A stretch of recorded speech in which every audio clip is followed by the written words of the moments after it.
함께 예배할 수 있는 특권을 위해서 감사를 드립니다. 우리는 계속해서 지금 영생에 이르는 길 시리즈를 함께 공부하고 있습니다. 벌써 9번째 시간이 되었습니다. 원래 셋째 안식일은 영어 예배 시간인데 닥터 정이 영어 강사를 구하지를 못해서 영어 예배가 아직 되지 못했습니다. 벌써 영어 예배 하는 지가 꽤 오랜 시간이 걸리니까 벌써 몇 년 됐죠? 거기도 한 3년, 4년 되죠? 그랬더니 이제 강사 섭외하기가 힘든 모양입니다. 그래서 좀 닥터 정이 아주 애를 먹고 있고요. 그래서도 힘듭니다. 연속으로 지금 3주째, 4주째 쉬지 않고 계속 시리즈를 하기 때문에. 재밌습니까? 잘 적습니까? 어렵지요? 어렵기 때문에 잘 따라오셔야 됩니다. 사실 안식일 설교 시간에 이런 시리즈를 하기가 사실 쉽지 않습니다. 쉬운 설교 저도 그냥 애화많이 하면 쉬운데 계속 그렇게만 하면 여러분이 성장할 수 있는 기회가 많이 줄어들기 때문에, 왜냐하면 따로 이렇게 성경을 깊이 볼 수 있는 시간이 없잖아요. 그래서 여러분 안식일에 설교가 좀 길어지긴 하지만 제가 짧게 하게 되었습니다. 여러분 잘 따라오시고 기도하시면서 잘 적으시면서 이해가 안 되면 집에 다시 한번 반복하시면서 인터넷을 통해서 다시 반복을 하시면서 내용들 다시 한번 확인하시기 바랍니다. 우리는 그 지난주까지 걸쳐서 두 가지 중요한 사실들을 다루었습니다. 첫 번째는 유월절을 다루었고요. 두 번째는 무교절과 유제절을 다루었습니다. 이스라엘의 절기가 왜 우리한테 중요하냐? 이스라엘의 절기인데 우리가 왜 우리한테 중요하냐? 사실은 이 이스라엘의 절기지만 이스라엘의 민족을 통하여 하나님께서 온 세상을 구원하고자 하는 계획을 가지셨기 때문에 그렇습니다. 그렇죠? 이스라엘의 절기 속에서 내 자신의 구원에 관한 계획들이 그 속에서 자세하게 설명되어 있기 때문에 그렇습니다. 이스라엘 민족을 출애굽시켰지만 그 이스라엘 민족을 출애굽시키는 그 모습을 통해서 내가 지금 제2의 노예 가운데 있는 내가 어떻게 구원을 받을 수 있는지에 대한 사실들을 자세히 설명해 놓기 때문에 중요합니다. 그래서 성경은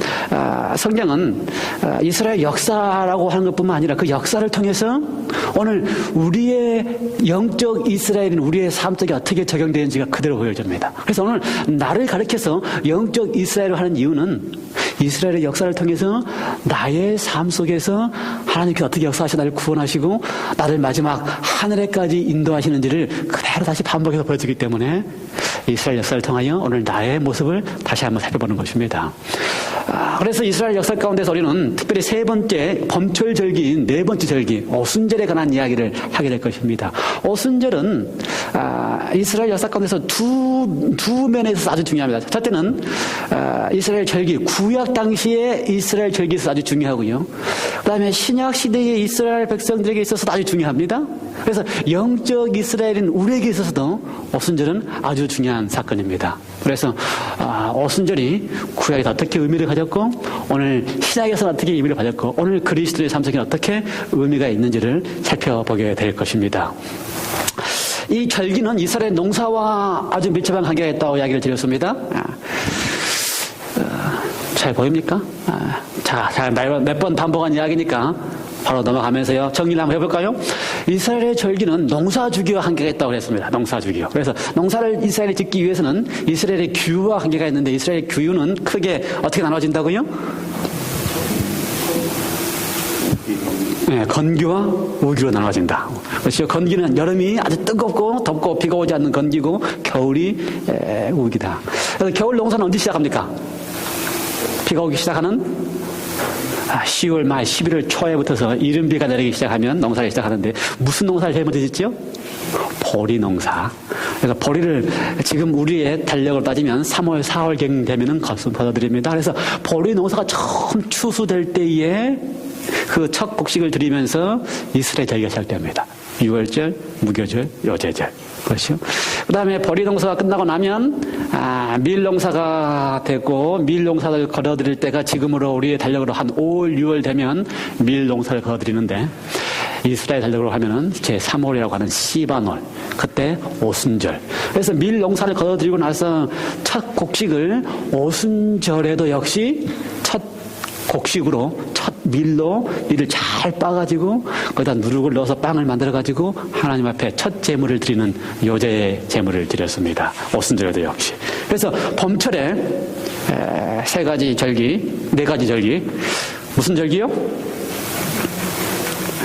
6월절부터 시작해서 무교절, 초실절. 한꺼번에 무교절이 있어요. 14, 15, 16. 한꺼번에 6월절, 무교절, 초실절. 그리고 초실절부터 1월 16일부터서 5월 10일째 되는 날, 오순절이 되는 봄철 절기입니다. 그 다음에 이제 가을철 절기는 7월 1일부터 시작해서 세 가지 절기가 오고요. 가을철 절기는, 다음 주에 하지 않고 좀 연기해서 하려고 생각을 합니다. 왜냐하면 가을철 절기를 다루려면 성경에 관한 지식이 조금 더 있어야 될 것 같아요. 그래서 성경에 관한 지식을 좀 쌓은 다음에 가을철 절기 재림과 어떠한 관계가 있는지를 좀 후반부에 가서 다루겠습니다.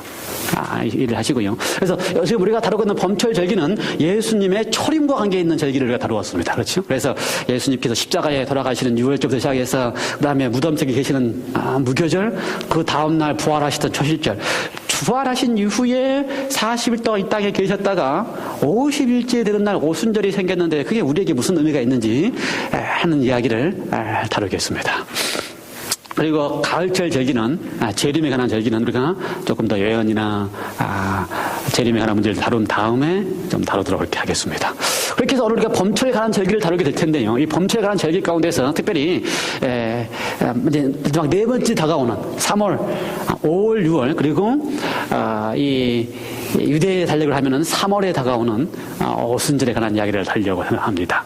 그래서 레위기 23장에 나와 있는 이 절기들이 이스라엘 역사 가운데서 이루어졌지만 그것이 예수님의 생애에서 이루어지고 예수님의 생애와 그것이 우리의 생애에 특별히 구원을 얻기 위해 어떻게 이루어지는지를 다 다루게 되는 것입니다.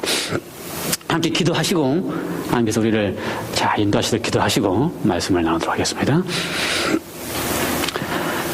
하나님 아버지, 오늘 특별히 또 절기 가운데 봄철 마지막에 다가오는 오순절에 관한 절기를 통하여 우리를 어떻게 구원하시고 또 구원하시고 어떻게 역사하시는지를 살펴보려고 할 때에 성령 하나님 우리를 도우셔서 말씀을 통하여 구원의 깊은 진리를 깨달아 알게 하여 주시고 또 우리가 오순절에 누렸던 성령 충만함을 경험하게 하여 주셔서 우리의 삶 속에서 하나님의 능력이 체험되게 하여 주시옵소서.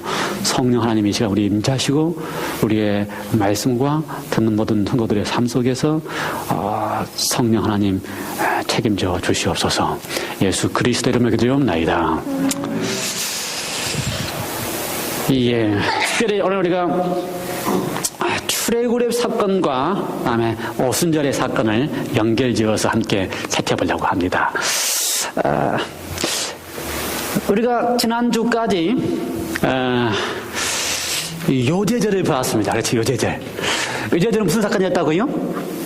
첫 열매를 하나님 앞에 흔드는 사건이었습니다. 사도바 선생님은 그 첫 열매가 누구라고 표현했어요? 예수 그리스도가 부활하심으로 첫 열매가 되셨다고 표현했습니다.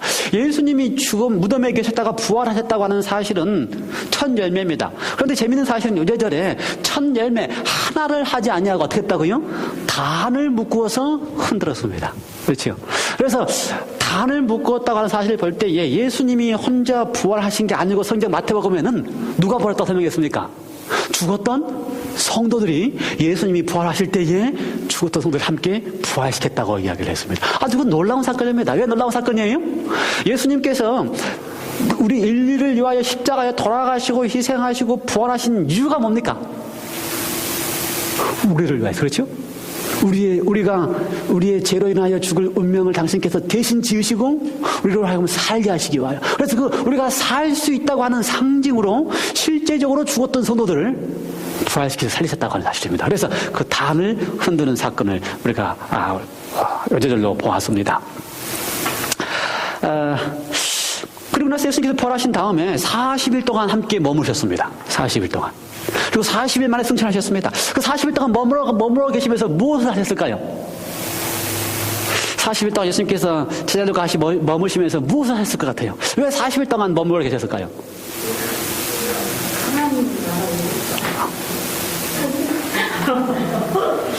사도행전 1장 3절에 뭐라고 표현되어 있어요? 해 받으신 후에, 십자가에 해 받으신 후에 또 저희에게 확실한 많은 증거로, 그렇지? 확실한 많은 증거로 친히 사심을 나타내사 40일 동안 저희에게 보이시며 하나님의 나라의 일을 말씀하시니라. 40일 동안 뭐 하셨다고요? 확실한 많은 증거로 저희에게 하나님의 나라의 일을 나타내 주셨다. 무슨 증거를 보여주셨을까요? 첫 번째 무슨 증거가 있어요? 예수님 당신 자신이 증거가 되셨습니다. 그렇죠? 무덤에 계셨다가 썩지 않고, 그렇죠? 썩지 않고 살아나셔서 손을 보여주시고 발을 옆구리를 보여주시면서 증거가 되셨습니다. 또 무슨 증거가 있었어요?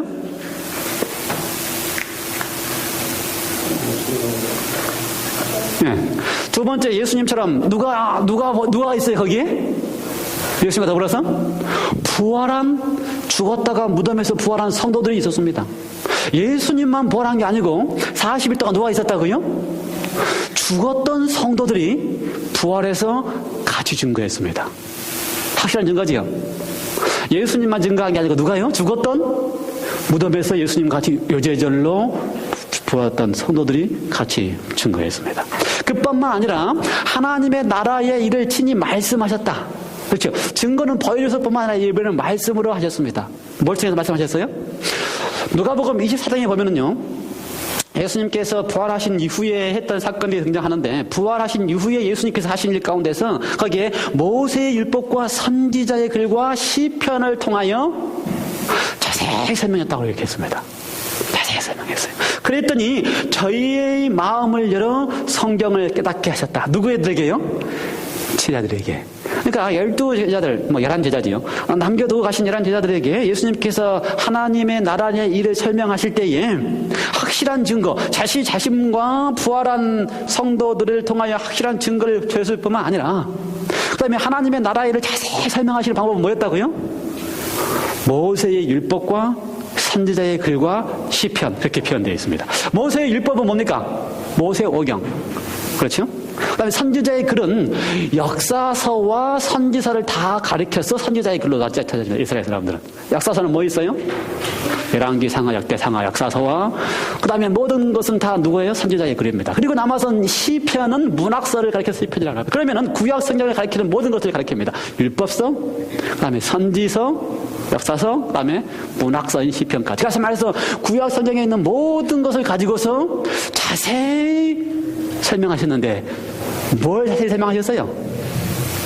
예수 그리스도께서 어떻게 약속대로 정해진 시간에, 그 다음에 십자가에 돌아가시고 정해진 시간에 무덤에서 정해진 안식일에 안식하시고 다음날 정해진 시간에 어떻게 부활하셨는지에 대해서 설명을 하셨습니다.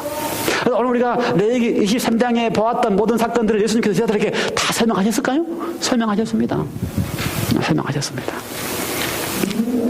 자, 오늘은 그래서 우리가 우리도 예수님 방법처럼 구약에 있는 사건이 어떻게 예수님께 그대로 이루어졌고 그 예수님께 이루어질 뿐만 아니라 우리의 구원에 어떻게 이루어지는지를 살펴보려고 합니다. 그렇죠. 우리가 지금 이 성경을 공부하는 목적은 우리의 구원입니다. 그렇지. 이스라엘 역사가 어떻고 하는 것이 아니고 오늘 나의 구원에 있어서 어떻게 영향을 미치는가. 그런데 나의 구원에 의해서 영향을 미칠 때에 이루어진 사건들을 이렇게 전개된 사건들을 다 살펴보면서 그것이 나의 구원에 이렇게 이루어지는 것이 분명하다는 사실을 보면서 확인해 보려고 하는 것입니다.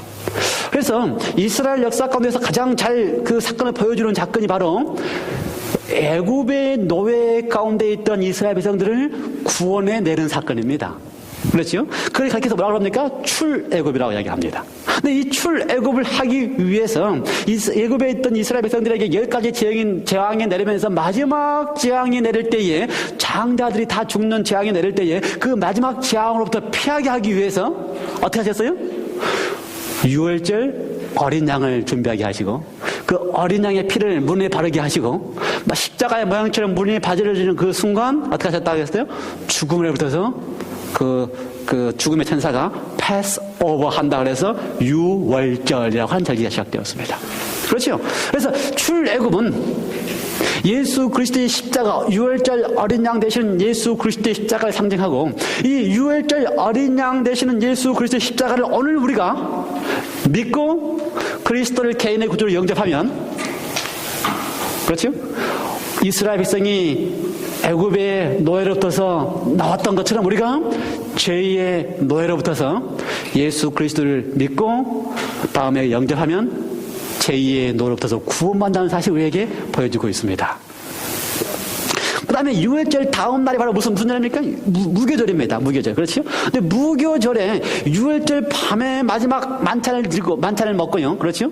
고기를, 양을 먹고요. 쓴나물을 먹고요. 준비를 하면서 다 옷을 입고 그다음에 출발할 준비를 하면서 먹도록 했습니다. 그래서 그날 밤이 지나면 다음 날은 어떤 날입니까? 출발하는 날입니다. 어디에요? 애굽에서 나와서 이제 드디어 해방되는 날입니다. 그래서 그 해방돼서 나오면서 가장 처음 직면한 것이 뭐예요? 홍해바다입니다. 근데 홍해바다를 물 밑으로 건너서 지나가게 하셨습니다. 그래서 그 사건을 가르쳐서 사도 바울 선생님은 고린도서 10장에 뭐라고 표현했어요? 홍해바다가 침례로 장사된 것으로 표현했습니다. 다시 말해서 무교절에 예수님이 장사된 것처럼 이스라엘 백성들이 홍해바다를 다 건너면서 침례를 통하여 장사를 경험한 것처럼 그리스도인들이 예수 그리스도를 개인의 구주로 영접하면 그 다음에 침례를 통하여 과거의 모든 삶을 다 어떻게 한다고요? 장사 지내는 것을 상징하는 것입니다. 오늘 우리가 그리스도 안에서 그리스도를 개인의 구주로 영접하고 침례를 통하여 우리의 과거의 모든 죄를 다 예수님과 더불어서 물속에 장사 지낼 때에 그 다음에 어떻게 했습니까? 이스라엘 백성들은 홍해를 건너서 그 다음에 새로운 생명으로 약속의 땅에 들어가는 첫걸음을 시작한 것입니다. 그래서 예수님은 무교절 다음에 요제절을 통하여 어떻게 했어요? 죽음에서부터 부활했습니다. 그리스도인들은 어떻게 합니까? 그리스도인들은 홍해의 침례를 통하여 물속에 장사 지내고 나가면은 그리스도 안에서 거듭남으로 새로운 생명으로 거듭나게 되는 것입니다. 그러므로 출애굽의 사건과 절기의 사건과 예수님의 생애와 그리스도인의 삶이 다 동일하게 일치되는 것을 보게 됐죠. 그렇죠? 애굽에서 나오고 홍해를 건너고 홍해에서 새로운 역사가 출발하는 것처럼 유월절, 무교절, 의제절을 지나고 십자가와 무덤과 부활을 경험하는 것처럼 그리스도인도 영접하고 어떻게 하고요? 침례를 통하여 새로운 생애를 사는 그리스도의 모습이 보이는 것입니다. 그렇다면 마지막 유월절, 무교절, 초수절을 다 보냈는데요. 그리고 난 다음에 오순절의 사건은 출애굽의 사건과 어떤 관계가 있고요. 그 오순절의 사건은 예수님의 생애에는 어떤 관계가 있고요. 그 오순절의 사건은 그리고 그리스도의 삶 속에는 어떤 관계가 있는지를 오늘 살펴보려고 하는 것입니다. 만일 이 사건들이 다 일치됐다면은 그렇죠? 유월절이 출애굽 홍해를 건너는 사건과 다 일치가 되고 그리스도의 모습과 다 일치가 되고 그리스도인의 삶의 모습이 일치가 되었다면 이 오순절도 역시 이 네 가지에 있어서 다 일치가 되어야 될 것입니다. 그래야지만 오순절 사건이 우리에게 의미가 있는 것입니다. 그렇다면 첫 번째 오순절은 출애굽을 했던 이스라엘 백성에게는 어떤 의미가 있었을까? 그것이 예수 그리스도에게는 어떤 의미가 있었을까?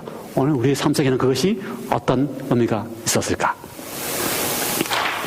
출애굽 후에 50일째 되는 날, 오순절이라고 하는 것은요, 예수님이 부활하신 요제절 날로부터서 50일째 되는 날입니다. 엄밀히 따지면은요, 레위기 23장의 표현에 의하면은 안식 후, 그러니까는요, 50일째 된 날이라고 표현되었습니다. 그래서 그 안식이라고 하는 일이 절기 안식인지 일곱째 날 안식이 명확하게 구분되지가 않습니다. 그러나 예수님의 생애를 돌이켜서 봤을 때는 그것이 바로 무교절 다음에 오는 안식일이라는 사실 우리가 보게 알 수가 있어요. 어쨌든 그건 우리가 중요한 사건 아니니까 어쨌든 그 요제절로부터 시작해서 50일째 되는 날이 오순절인데 일단 출애굽 사건에서는 그것이 어떤 의미가 있었느냐 하는 것입니다. 50일째 출애굽 후에 50일째 무슨 일이 일어났을까?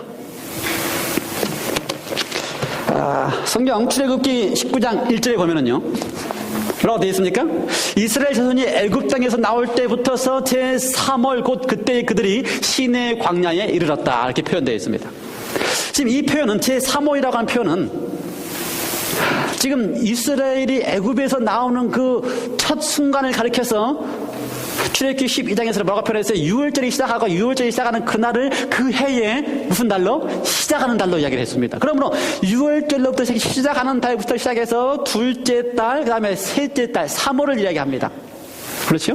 그뿐만 아니라 이 3월이라는 표현은 정확한 표현에 의하면은요, 히브리적인 표현에 의하면은 그 3월 1일 첫날을 의미합니다. the first day of moon. 다시 말해서 그 달의 첫날을 의미합니다. 다시 말해서 지금 여기 표현에 의하면은요, 이스라엘 백성들이 애굽에서 나올 때부터서 시내 광야에 도착한 때가 어디다? 3월 첫날이다. 그러면 지금 이스라엘이 출발한 때는 언제입니까? 1월 14일, 그렇죠? 6월절이고. 그럼 출발 언제 했어요? 1월 15일에 출발을 했습니다. 1월 15일부터서 3월 1일까지는 며칠 지났습니까? 며칠? 45일. 답이 나왔어요? 안 나오고 정확하게 잘 아셔요. 이렇게 1월 15일부터서 2월 15일까지 30일, 2월 15일부터 3월 1일까지 15일 더하면 며칠이에요? 45일이 지났습니다. 그렇죠? 그래서 지금 시내 광야 앞에 이스라엘 백성이 도착할 때가 며칠이라고요? 45일이 지난 때입니다. 시내 광야 앞에는 어떤 사건입니까? 시내 광야. 시내산입니다. 시내산. 시내산이 딱 있고요. 그 광야 앞에 이스라엘 사람들이 다 진을 치고 있고요. 시내산에서 하나님께서 지금 이스라엘 백성에게 무엇을 하시려고 하는 장면이에요? 예, 이스라엘 백성에게 언약을 선포하고 계명을 선포하고 하나님과 백성들 사이에 뭘 하는 겁니까 이제? 약속을 맺는 그 놀라운 사건이 일어나려고 하는 시점이 바로 3월 첫째 날이다 이 말입니다. 그러면 50이라고 지금 45이라고 맞아야 되는데 지금 하나님께서 선포하는 때는 바로 5일이 지난 50일쯤 되었을 거라고 이해를 하는 것입니다.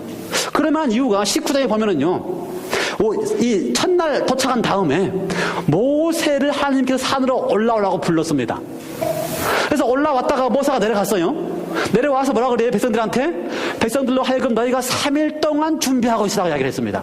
이렇게 따져보면 45일 됐습니다. 그 다음에 모세가 산에 갔다가 내려왔습니다. 얼마나 걸렸는지 몰라요. 그러나 3일 동안 준비를 했습니다.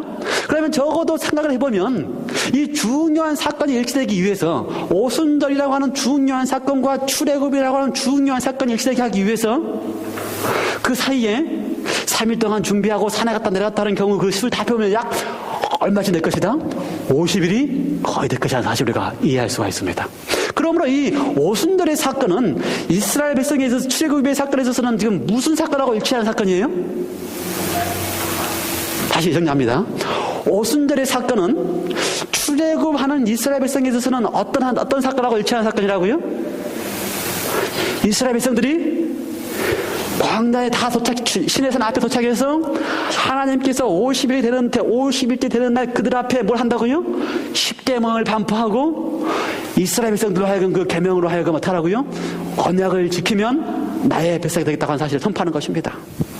그래서 출애굽기 19장 거기 한번 읽어볼까요?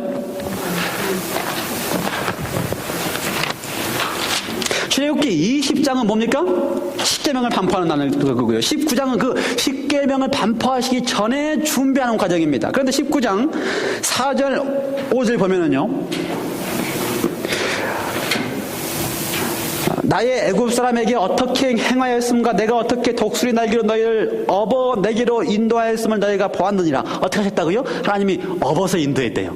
강한 손과 편팔로 하나님이 전적으로 다 구원하신 다음에 5절 세계가 다 내게 속하였나니 너희가 내 말을 잘 듣고 내 언약을 지키면 너희는 내 열국 중에서 내 소유가 되겠고 너희가 내게 대하여 제사장 나라가 되며 거룩한 백성이 되리라. 지금 하나님께서 이스라엘 백성들을 거룩한 나라 또 내 백성으로 삼기 위해서 구원을 시킨 다음에 구원받은 백성들로 하여금 이제 마지막 50일째 되는 날 그들과 계약을 맺으시면서 언약을 선포하고 이 언약을 지키면 뭐가 된다? 거룩한 나라 제사장 백성이 된다고 지금 선포하고 계시는 것입니다. 지금 이스라엘 백성들에게서는 지금 50일째 되는 날이 무슨 날이라고요? 하나님이 언약을 선포하는 날. 그러면 이 절기의 오순절날 그리스도인에게 있어서는 그 언약을 선포하는 것이 어떤 모습으로 나타났습니까? 성령이 충만한 모습으로 나타났습니다. 이 두 사건이 연결되는 사건이다 그 말입니다. 이해가 되십니까? 실제로 그래요. 실제적으로 그 두 사건이 동일한 장면으로 묘사되어 있습니다. 예를 들어서요, 이스라엘 백성들이 그 시내산 광야에서 하나님의 율법을 듣기 위하여 다 모일 때에 뭐라고 그랬어요? 한 곳에 다 모이라고 표현했습니다. 산기슭로 다 오라고 표현했습니다. 이스라엘 백성들이 이 신약시대의 예수님의 제자들이 성령을 받는 오순절 날에 어떻게 했어요? 다락방이 한 곳에 다 같이 모여 있었습니다. 똑같은 장면이 등장하지요? 그 다음에 하나님께서 계명을 주시기 위하여, 언약을 베푸시기 위하여 이스라엘 백성에게 특별하게 준비하도록 했습니다. 옷을 빨고 정결케 하는 특별한 준비를 하도록 요청을 했습니다. 너희는 3일 동안 아무 일도 하지 말고 어떻게 하라? 옷을 빨면서 다 준비하고 있어라. 예수님의 제자들이 성령을 받기 위하여 마지막 남아있는 그 오순절이 되기 전에 어떻게 하고 있었어요? 한 자리에 모여서 기도하며 참여하며 말씀을 연구하면서 자신들을 살피고 회개하면서 받기 위하여 준비하고 있었습니다. 똑같은 장면입니다. 그 다음에 시내산에서 하나님께서 율법을 반포하실 때에 바람 소리가 나고 우레 소리가 나고 불이 보이고 지진이 나면서 하나님이 그 산 위에서 친히 말씀을 베푸셨습니다. 그래서 하나님이 말씀을 베푸시는 소리가 무슨 소리처럼 들렸어요? 내성처럼 들렸습니다. 실제로 내성으로 듣는 사람들이 있고요, 하나님의 음성으로 듣는 사람이 있었습니다. 실제로 그 요한복음에 보면은 하나님께서 이는 내 사랑하는 아들이라고 이야기할 때도 어떤 사람들은 내성으로 듣고 어떤 사람은 그것을 하나님의 음성으로 들었습니다. 동일한 모습이 오순절날 사건, 예수님 당시 제자들에게도 오순절에 그 사건이 일어날 때 어떻게 일어났습니까? 바람이 불고, 바람 소리처럼 바람이 불고, 혀처럼 불이 나고, 그 다음에 땅이 움직이면서 이런 모습이 보였습니다. 다시 말해서 지금 제가 하려고 하는 이야기가 뭐예요? 이 사건들 전개되는 과정을 볼 때에 출애굽의 사건 가운데서 유월절, 무교절, 유절이 다 출애굽하고 홍해를 건너는 사건에서 다 일치된 것처럼 50일째 내는 사건은 무슨 사건이 가장 중요한 사건이다? 하나님께서 백성들과 언약을 맺으려고 하는 사건이다. 다시 말해서 우리의 구원을 하는 과정에 있어서 예수 그리스도가 우리를 위하여 십자가에 돌아가시고 구원을 이룰 뿐만 아니라 다시 우리와 더불어서 뭘 하시려고 하시는 것이다? 언약을 맺으려고 한다고 하시는 것입니다. 이해가 되십니까? 그래서 하나님의 백성이 되는 데 있어서 첫 번째 것은 아무 준비가 되지 않는 백성들을 하나님의 팔과 하나님의 힘으로 구원해 내신 다음에 그들에게 어떻게 하시는 겁니까? 언약을 세우시면서 언약을 잘 지키면 내 백성이 되겠다고 하는 것입니다. 우리가 구원받을 때에 뭐 잘해서 구원받았습니까? 내가 이제 하나님 앞에 뭘 잘하겠다고 해서 구원받았습니까? 아니요. 전적으로 당신의 피로 우리를 사신 다음에 내가 그걸 믿고 침례를 통해 다시 거듭난 나를 향하여 하나님께서 나에게 어떻게 하신다고요? 언약을 맺으시면서 우리를 언약 가운데로 이끌어 들으신다는 것입니다. 그러므로 출애굽에서의 10계명을 받는 사건과 오순절에 우리가 하나님과 다시 언약을 맺는 사건은 아주 밀접하고 중요한 사건입니다. 언약을 맺을 때의 출애굽 당시에는 돌비에 새겼습니다. 그리고 그 언약을 맺을 때 12지파가 그 시내산 기슭에 다 모여 있었습니다. 그럴 뿐만 아니라 언약을 잘 지키면 거룩한 나라가 되고 거룩한 백성이 되겠다고 하였습니다. 이제 오순절날 하나님의 그리스도인들이 다 모여 있었을 때에 새로운 언약을 맺을 때에 어디에 언약을 맺는다고 하셨습니까? 그리스도인들에게는 언약을 맺을 때에 과거에처럼 돌에 새겨서 언약을 맺지 않고 이번에는 우리의 마음과 생각에 새로운 법을 주시겠다고 하셨습니다. 12지파를 택한 것처럼 12제자들을 택해서 그 12제자들을 통하여 온 영적 그리스도인이 되게 하시고 그 그리스도인들을 향하여 어떻게 하신다고요? 하나님이 새로운 법을 세우시는데 우리의 마음과 우리의 생각 속에 하나님의 법을 세우셔서 우리와 하나님과 더불어서 영원한 백성이 되게끔 하시겠다고 하신 것입니다. 그러나 이스라엘 역사에 있어서는 실패했어요, 안 했어요? 언약을 지키지 못했습니다. 그래서 40일 만에 실패하고 말았습니다. 그걸 잘 알기 때문에 하나님께서 우리 그리스도인들에게 새로운 언약을 그들의 마음과 생각에 주신 다음에 그 언약을 지킬 수 있도록 하시기 위해서 하나님의 백성으로 자녀로 삼기 위하여 그 언약을 지키시게 하는 일을 하시게 하기 위해서 어떻게 하신다고요? 성령으로 인치시고 보장하시는 것입니다. 그럼 우리 그리스도인들이 하나님의 거룩한 나라와 거룩한 제사장이 되실 때에 하나님과 더불어서 새로운 언약을 맺었는데 이 새로운 언약이 우리의 마음과 생각 속에서 하나님의 역사 가운데서 하나님의 성령으로 우리가 그 일을 이루시게 하시는 것입니다. 여러분 우리 마음속에 새로운 법이 있습니까? 이 새로운 법은 출애굽기 20장에서 주신 법과 전혀 다른 또 무슨 새로운 법을 낼 수 있게 만드신 것입니까? 아니요. 똑같은 똑같은 법입니다. 그렇죠? 똑같은 법인데 예수 그리스도 안에서 다시 이해되고 깨닫게 된 법입니다. 예수 그리스도 안에서 새롭게 이해된 법은 어떤 법이에요? 하나님을 내 몸과 내 마음을 다하여 내 뜻을 다하여 하나님을 사랑하라. 그렇죠? 첫째, 둘째, 셋째, 넷째 계명 속에 다 포함되어 있는 우상을 만들지 말고 안식일을 기억하여 거룩히 지키라 하는 그 모든 계명 속에 뭐가 들어있다고요? 하나님을 내 몸과 내 마음과 내 생명을 다하여 뜻을 다하여 사랑하라. 그렇죠? 그 다음에 이웃을 내 몸과 내 마음을 다해 사랑하라 하는 내 이웃을 사랑하는 그 사랑 속에 다 포함되어 있는 것입니다. 그 사랑의 정신을 우리의 마음속에 주시고 그 마음속에서 우리를 그 사랑의 삶으로 이루게 하시는 것이 성령을 통하여 이루게 하신다고 하는 것입니다. 그래서 오순절의 사건과 신의 산의 사건은 동일한 사건이요, 실패했던 것을 성령을 통하여 이루시기 위하여 하나님께서 계하고 계시는 모습으로 우리에게 보여주고 있는 것입니다. 오늘 우리가 그리스도인으로서 하나님의 영이 우리의 삶 속에 오셔서 우리를 하여금 인치시고 보증하셔서 실패했던 이스라엘 역사 가운데 다시 우리를 하여금 하나님의 법을 새기셔서 우리로 하여금 이루게 하시는 일을 하실 것입니다. 여러분 그렇게 믿습니까? 하나님께서 우리의 삶 속에서 언약을 이루시게 되시길 간절히 바랍니다. 히브리서 8장 10절에 보면은요, 또 주께서 가라사대 그날 후에 내가 이스라엘 집으로 세울 언약이 이것이니 내 법을 저희 생각에 두고 저희 마음에 이것을 기록하리라. 나는 저희에게 하나님이 되고 저희는 내게 백성이 되리라. 이게 어떤 사건이라고요? 그날 이후의 사건입니다. 이 그날 이후라고 하는 것은 오순절 사건을 이야기하고 있습니다. 그 오순절 사건이라고 하는 사실을 우리가 어떻게 알 수 있는가? 히브리서 우리가 읽었던 8장에 보면은요, 그날 이후에 우리의 마음속에 새로운 법을 새겨서 그 새로운 법을 우리가 지키게 한다 그랬는데 8장 1절에 보면은요, 바로 그날에 대한 설명을 이렇게 설명을 했습니다. 8장 1절, 히브리서 8장 1절. 이제 하는 말에 중요한 것은 이러한 대제사장이 우리에게 있는 것이라. 그가 하늘에서 위엄의 보좌 우편에 앉으셨으니 라고 표현을 했습니다. 이 그날이라고 하는 이 그날의 사건을 히브리서 8장에서는 어떻게 표현했다고요? 아주 중요한 일인데 어떤 일이다? 누가? 대제사장이 어떻게 했다? 하나님 보좌 우편에 앉았다라고 하는 사건으로 표현했습니다. 이 사건이 지금 이제 우리가 봐야 될 두 번째 중요한 사건입니다. 오순절이라고 하는 사건이 어떻게 왜 중요한가? 왜 우리에게 중요한가?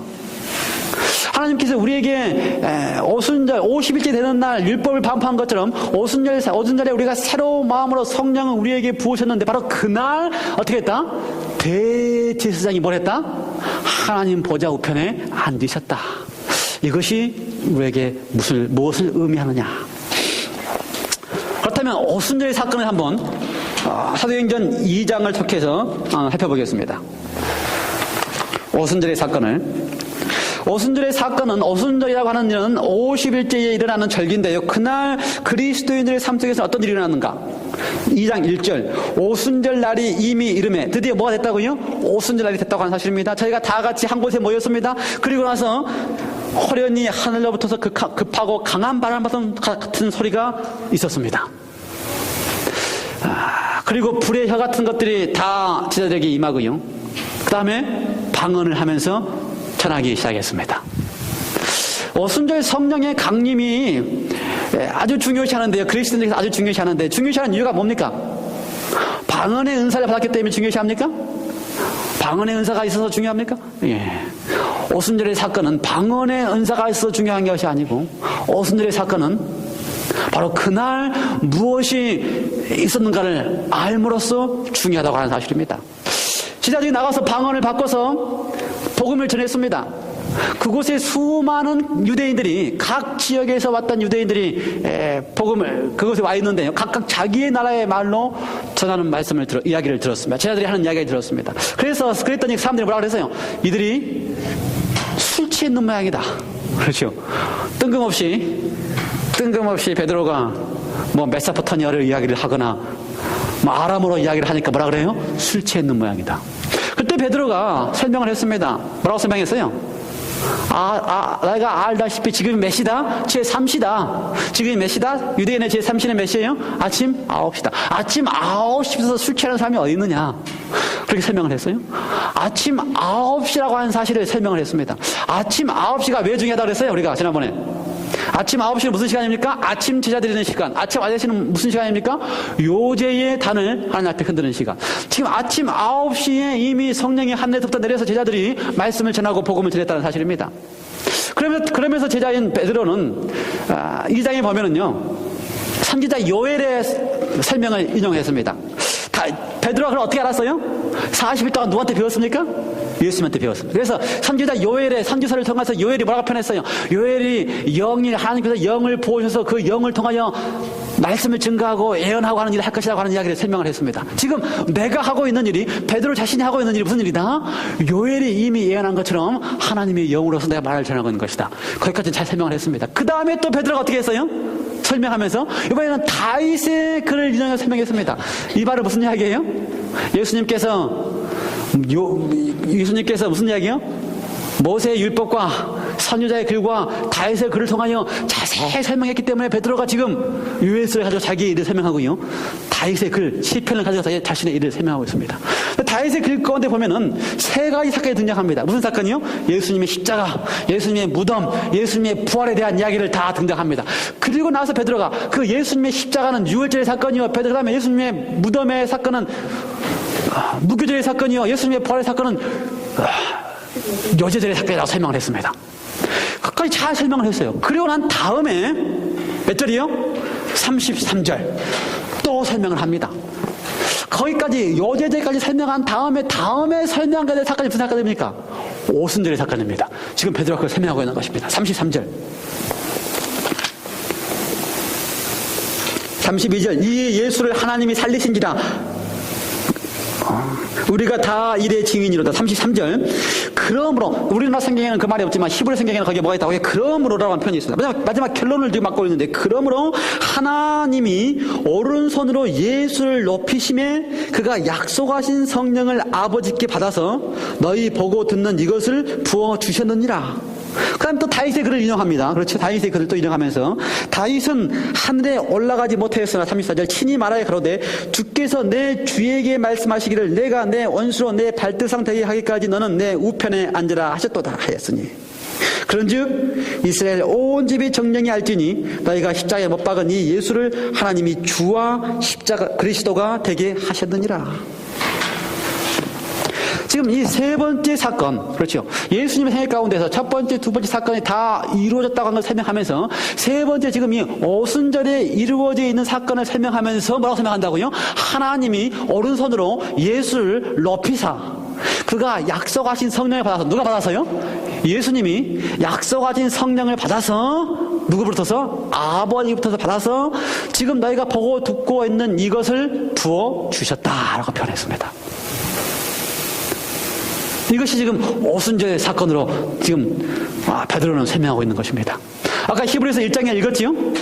오순절 그날에 새로운 법을 너희의 마음에 새겨줄 텐데 그 이유는 대제사장이 하나님 보좌 우편에 어떻게 했다? 앉으셨느니라. 근데 그 하나님 보좌 우편에 앉으신 그 사건을 어떻게 했다고요? 베드로는 여전히 인용하면서 주께서 내 주에게 말씀하시기를 내가 내 언수로 발등상 되게 하기까지 너는 어떻게 하라? 내 우편에 앉으라. 자, 정리하겠습니다. 오순절 사건에 하늘에서 성령이 내렸습니다. 이 성령이 내린 것을 누가 뭐라고 표현했어요? 아버지께서 오른손으로 예수님에게 부으니까 그 예수님으로부터 그 부어진 바 성령이 어떻게 했다고요? 땅에 내렸습니다. 그렇다면은 아버지께서 예수님께 오른손으로 성령을 부으는 그 사건을 가리켜서 어떻게 했다고요? 드디어 하나님의 보좌 우편에 앉는 사건이고 그 사건을 가리켜서 대제사장이신 그리스도께서 하나님의 보좌 우편에 앉았다라고 히브리서는 표현하고 있습니다. 이해가 되십니까? 예. 그렇다면 지금 예수님께서 세상에 많은 그리스도인들은 알지 못하라고 있는 것 가운데 우리가 성경을 좀 통해서 분명히 확인한 것이 오순절에 성령이 내렸다고 하는 것이 그것만 의미하는 게 아니고 오순절에 있었던 중요한 사건은 누가? 예수님께서 어떻게 하셨다고요? 하늘에서 대제사장으로서 하나님 보좌 우편에 앉으시는 사건을 기념하면서 성령을 그 가운데 부으시니까 그 성령이 어떻게 하셨다고요? 성령은 일단 누구한테 부었어요? 예수님께 부었습니다. 예수님께 부어진 그 성령이 어떻게 했다고요? 이 땅에까지, 제자들에게까지 임했다고 하는 사건입니다. 이해가 되세요? 그렇다면 예수님이 지금 오순절에 대제사장으로 성령의 부음을 받았다면 그 똑같은 사건이 출애굽 한 50일째 되는 날에 이스라엘 백성들에게 있어야 되는 것입니다. 그렇죠? 그렇다면 그 똑같은 사건이 50일째 되는 출애굽 그때에 어떻게 있었을까? 예, 맞습니다. 똑같은 사건이 있었습니다. 이스라엘 백성들이 시내 광야산에 광야에 다 모여있고 율법이 환포되는 그 순간, 그리고 나서 하나님께서 아론과 아론의 아들들로 하여금 머리에 기름을 붓고 대제사장과 제사장을 삼으셨습니다. 똑같은 사건이 등장했습니다. 출애굽기 29장에 보면은요, 아론과 그의 아들들을 대제사장과 제사장으로 삼았는데 어떻게 했냐면요, 먼저 그 아론과 아론의 아들들을 다 백성들 앞에 오게 한 다음에 그들로 하여금 물로 씻고 깨끗이 씻고 나서 어떻게 했어요? 옷을 갈아입혔습니다. 속옷, 겉옷을 갈아입히고 겉옷 위에 제사장이 입는 에봇을 입히고 그 에봇 위에 제사장이 차는 두 흉패, 12지파의 보석에 달려있는 두 흉배를 붙이고 그 다음에 간으로 된 띠를 띠고 머리에 관을 씌웠습니다. 그리고 나서 그들에게 어떻게 했어요? 제사장인 아론에게 7절에 보면은 관유를 그의 머리에 부었습니다. 기름을 부었어요. 관유는 어떻게 준비를 했냐면요, 4가지 향료를 거기다 집어넣어가지고 올리브 기름에다가 4가지 향료를 잘 배합해가지고 아름다운 향기가 나는 그 기름을 어떻게 했다고요? 머리에 부었습니다. 부었어요. 근데 그렇게 하는 예식을 며칠 동안 했냐면요, 레위기 8장에 보면은 무려 일주일 동안 그렇게 했습니다. 그러니까요, 50일째 되는 날 거기에 딱 모여가지고 시내산에 모인 다음에 아론과 제사장들을 준비시켜서 다 옷을 입히고 그렇게 하는 일을 어떻게 했다고요? 일주일 동안 그렇게 했습니다. 그렇다면 지금 예수님이 40일째 이미 하늘에 가셨습니다. 그 10일 동안 뭘 하고 있어요? 10일 동안? 대관식에 하기 위해서 그 관유를 하나님께서 예수님께 관유를 붓고 오른편 우편에 앉히시고 대제사장 삼는 일을 하시기 위하여 준비하고 그 일을 7일 동안 그 예식을 하고 있는 것입니다. 성경의 표현대로 의하면은요.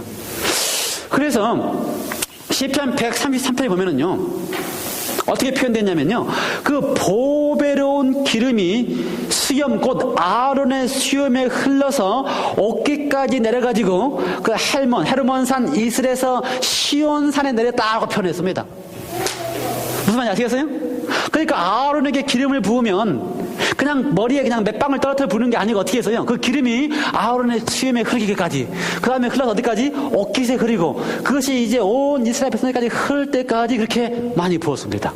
그 장면이 바로 대관식에 하나님 예수님께서 하늘 대관식에 딱 입성하신 다음에 하나님께서 성령의 기름을 부으시면 예수님을 통하여 그 기름이 흐르다가 흐른 기름이 어디 떨어지는 거예요? 백성들에게 지금 오순절날 지자들에게 흐르는 모습을 보여주고 있는 모습 장면이 그대로 등장하고 있는 것입니다.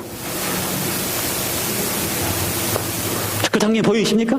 그래서 심지어 그 이슬이 시온산에 내렸다라고 표현되어 있는데요, 시온산에 뭐가 있었냐면요, 그 시온산에 그 다락방이 그 시온산에 있었습니다. 제자들이 모여서 그 다락방에서 성령을 받았던 그 다락방이 어디에 있었다고요? 시온산에 있었어요. 그러니 얼마나 정확하게 구약의 모습과 신약의 모습과 그 모습이 정확하게 일치하면서 그 모습을 통해 지금 뭘 보여주고 있는 겁니까? 아론과 제사장들이 그 관유를 붓는 모습을 통해 지금 예수님께서 하늘에서 뭘 입고?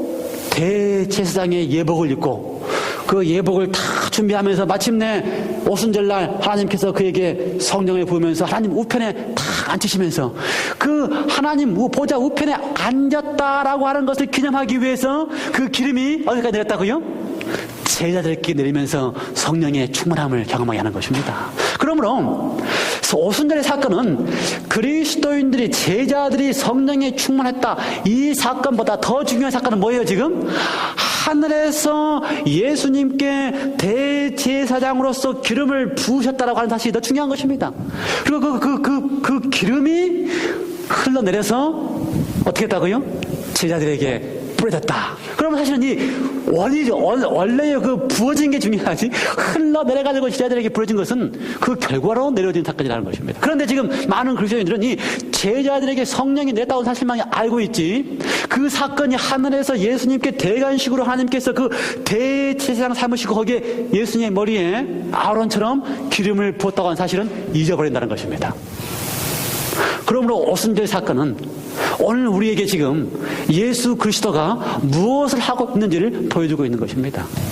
예수님께서 우리를 위하여 십자가에서 모든 구원의 사건을 이루셨을 뿐만 아니라 무덤에서 쉬셨다가 셋째 날 부활하셨을 뿐만 아니라 그뿐만 아니라 지금도 예수님께서 하늘에서 뭘 하고 계신다고요? 대제사장의 옷을 입고 우리를 위하여 일을 하고 계시는 것입니다. 무슨 일을 하고 계십니까? 대제사장이 하는 일. 대제사장은 죄인들의 제물을, 희생 제물의 피를 가지고 성소에 들어가고 그다음에 지성소에 들어가서 하나님 앞에서 모든 백성의 죄를 용서함 받도록 하는 일을 대제사장이 하고 있는 것입니다. 그러니 예수님께서 십자가에서 그 피를 흘리신 그 피를 가지고 하나님의 보좌에 가셔서 모든 백성들의, 모든 그리스도인들의 죄를 용서해 달라고 하는 일을 지금도 하고 있다고 하는 사실을 우리에게 보여주고 있는 것입니다. 오순절과 하늘 대관식, 무슨 일이 있었을까? 3일 동안 준비하고 7일 동안 대관식이 있었습니다. 하늘에서 하나님 예수님께서 하늘에 입성하시기 위하여 3일 동안 대관식을 준비하신 다음에 7일 동안 입성하는 일이 있었습니다. 실제로 그랬습니다. 재밌는 사건은요, 시편 22편, 23편, 24편에 보면은요, 22편에 십자가의 모습이 등장하고 23편에 무교절과 부활의 모습이 등장하고요, 24편에 가면 드디어 예수님이 대관을 하는 모습이 등장합니다. 뭐라고 그랬어요? 문들아 너희 머리를 들지려다, 영원한 문들에 들지려다 하면서 예수님이 드디어 입성하는 모습이 등장합니다. 그래서 그러한 것들 다 준비합니다. 그래서 7일 동안 준비되는 대관식의 그 마지막 날, 50일째 되는 날, 그리스도께서 제사장의 예복을 입고 하나님 보좌 앞에 딱 앉는 그날, 그렇죠? 그날 이삭단을 가지고서 준비한 요제의 단을 하나님 앞에서 흔들었습니다. 그날 몇 시에요? 그것도 9시에. 그 9시에 흔드는 그 순간 하나님이, 예수님께서 머리에 부렸던 그 성령의 기름이 백성들에게 내리면서 성령을 받는 사건이 등장하는 것입니다. 시간까지 정확하게. 그 다음에 그 요제의 단을 가지고 갈 때요, 그 요제의 단은 누가 가져갔습니까? 부활한 성도들을 예수께서 승천하실 때 함께 데리고 가서 지금 마지막 입성할 때에 어떻게 해요? 그 부활한 성도들을 지금 하나님 앞에 보여주고 있는 장면이 대관식 장면인 것입니다. 이 장면을요, 화이트부인은 시대의 소망 마지막 페이지에 명확하게 성경 그대로 묘사하고 있습니다.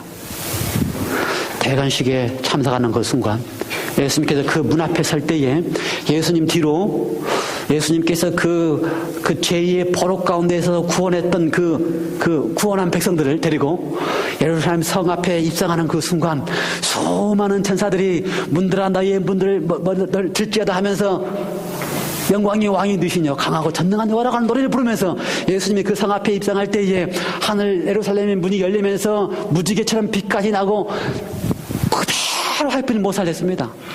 성경에 있는 그대로.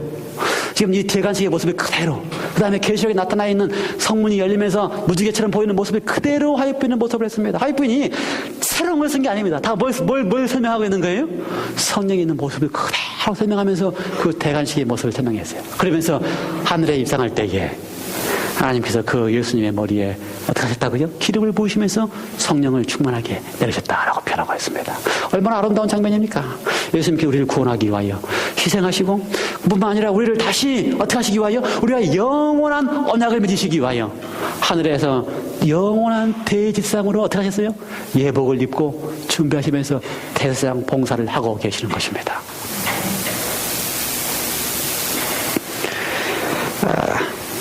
그 대수장 옷 가운데 가슴에 뭘 달았다고요? 흉패를 달았다고 했어요. 흉패는 좌우에 6개의 뭐가 있어요?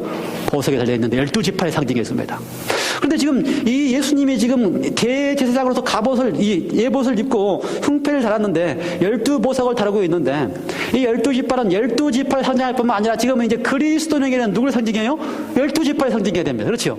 12지파를 상징하고 12 제자들이 복음을 전하는 영적 이스라엘을 다 상징해야 됩니다.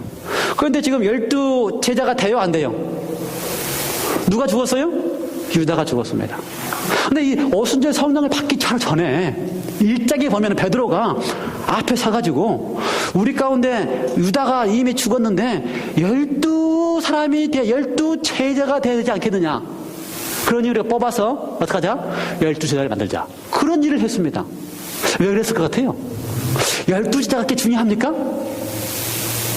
베드로에게 있어서는 중요했어요. 성경에 있어서는 중요했어요.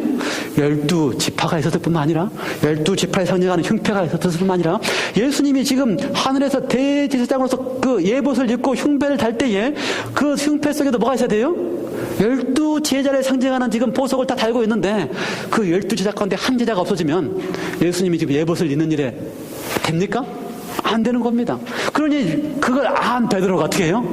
오순절 날이 되기 전에 예수님이 승천하신 다음에 우리 가운데 지금 한 제자가 부족하니까 우리와 더불어서 동일하게 똑같이 생애하고 예수님의 생애를 다 경험하고 예수님의 죽으심과 부활을 다 목격한 사람들 가운데서 제비를 뽑아서 12제자 가운데 준비를 하자. 그래서 다 준비를 했어요. 그래서 제비를 뽑았더니 마태가 준비되고 12제자가 다 준비됐어요. 언제 전에? 오순절 날 되기 전에. 예수님이 대제사장이 갑옷을 입어서 12 흉패가 다 딱 맞기 전에 이 땅에서는 제자들이 다 그걸 준비해놨어요. 그러고 나니까 하나님 예수님께서 오순절 날 예복을 준비하시고 대제사장이 옷을 입으시고 우리를 위해서 뭐 하시기 위하여? 여러분 그러니까요. 예수님께서 십자가에 우리를 위하여 다 희생하시고 부활하신 것뿐만 아니라 지금 예수님께서 제사장의 예봇을 입고 우리를 위하여 당신의 피를 가지고, 그렇죠? 구약 당시에는 뭘 했지만 양의 피를 가지고 갔지만 지금은 무슨 피를 가지고? 당신이 친히 흘리신 피를 가지고, 그 다음에 뭘 보여주면서? 당신의 그 피로 산 뭘 보여주면서? 구원한, 무덤에서 구원한 열매들을 하나님 앞에 보여주면서, 하나님 나의 피로 구원받은 열매가 있는 것처럼 하나님 나의 피로 오늘 구원받아야 될 올림파의 우리 성도들을 구원해 달라고 하나님 앞에 탄원하고 계시는 것입니다. 그러므로 오순절의 사건은 우리에게 있어서 아주 중요하다는 것입니다. 요한계시록 1장 5절과 6절에 보면은요, 마지막입니다. 우리를 사랑하사 그의 피로 우리 죄에서 우리를 해방하시고 그 아버지 하나님을 위하여 우리를 나라와 제사장으로 삼으신 그에게 영원토록 영광과 능력이 세세토록 있기를 원한다. 첫 번째, 우리를 사랑하셨습니다. 그래서 우리를 우리의 죄에서 해방시키기 위하여 당신의 피를 흘리셨습니다. 그리고 그 피 흘리신 그 피로 우리를 이제 나라와 제사장 삼으셨습니다. 아론의 경험을 보면요, 아론은 대제사장이었습니다. 그 다음에 아론의 아이들과 레위 지파들은 뭐였어요? 제사장이었습니다. 예수 그리스도는 우리의 대제사장이십니다.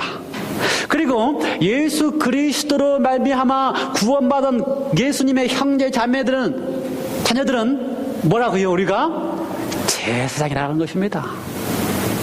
아론은 대제사장이고 아론의 아들들은 제사장인 것처럼 대제사장인 그리스도께서 우리를 제사장 삼으셨다라고 하는 것입니다.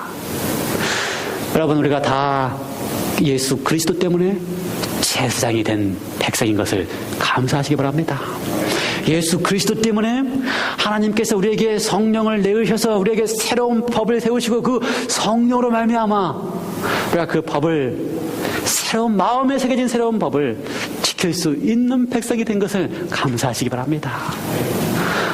법이 우리의 마음 가운데 지켜질 때에 우리는 거룩한 백성, 거룩한 제사장이 될 것입니다. 하나님께서 우리에게 예수 그리스도의 모습을 보게 하시기를 간절히 기원합니다. 기도하시겠습니다. 하나님 아버지, 오순절의 사건이 50일째의 이스라엘 백성들은 하나님과 언약을 맺었습니다. 이제 우리가 그리스도인으로서 50일째 되는 이날 예수 그리스도로 말미암아 그분이 하늘에서 대제사장으로서 대관식하는 그날 그 기름이 성령을 통하여 우리 가운데 부어짐으로 우리가 하나님과 마음속에 새로운 법을 통하여 언약을 맺게 주셨사오니 감사합니다. 이스라엘 백성들은 실패했지만 우리는 성령으로 그 법을 이룰 수 있는 성령께서 이루어 주시니 감사합니다. 이제 그리스도 때문에 우리가 예수님 안에서 우리로 하여금 제사장이 되게 했사오니 감사합니다. 그리스도의 능력으로 오늘 우리를 위하여 여전히 당신의 피 흘림을 가지고 하나님 앞에 중보하고 계시면서 우리를 하나님의 자녀로 삼아주시고 구원된 거룩한 백성으로 삼아주시고 거룩한 제사장으로 삼아주셨사오니 감사합니다. 살리신 백성들을 하나님 앞에 보이신 것처럼 우리를 이제 영원한 하늘에 우리를 데려가 주실 것이 분명하오니 감사합니다. 오순절의 놀라운 사건이 예수 그리스도를 통하여 하늘에서 이루어졌으니 감사하며 그 기름 부음 받으신 예수님께서 우리에게 흘리신 기름을 성령으로 부어주셨다오니 감사하며 우리의 삶 속에 성령의 충만함을 경험하게 하여 주시옵소서. 예수 그리스도 이름으로 기도드리옵나이다. 아멘.